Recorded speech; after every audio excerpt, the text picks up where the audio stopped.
The Las Vegas Raiders hit rock bottom in 2024, finishing 4-13 with trading away Davante Adams and having one of the worst offenses in the league.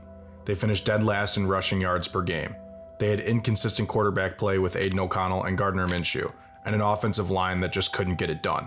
So, the Raiders hit the reset button, firing Antonio Pierce and bringing in Super Bowl winning head coach Pete Carroll and new offensive mastermind Chip Kelly, fresh off a national championship with Ohio State, to be the OC. Carroll's first move was trading a third-round pick to reunite himself with a familiar face, Geno Smith. Smith is coming off of a productive 3-year run as the Seahawks starter, and he brings over a decade of NFL experience, but more importantly is the fit. He is exactly what the Raiders need. But things only got better in the draft.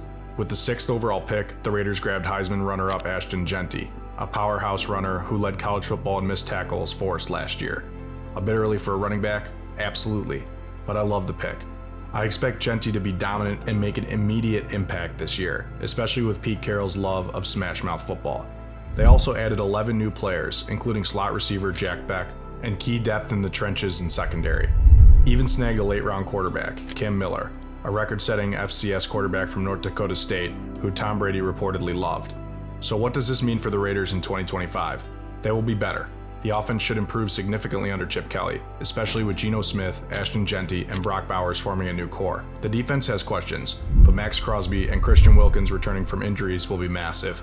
Losing Robert Spillane, who had the 3rd most tackles in the NFL with 158, does suck. But overall, I expect them to be solid, maybe around the middle of the pack. However, there is one major problem. The AFC West is stacked.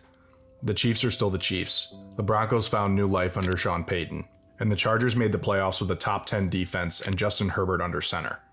All 3 of those teams made the playoffs last year, and they all might just do it again. Because of that, sportsbooks have the Raiders lying at just 6.5 wins. Still, for the first time in years, there's a clear identity taking shape in Las Vegas. And while they might be underdogs on paper, this is a dangerous team that could very easily shock the league.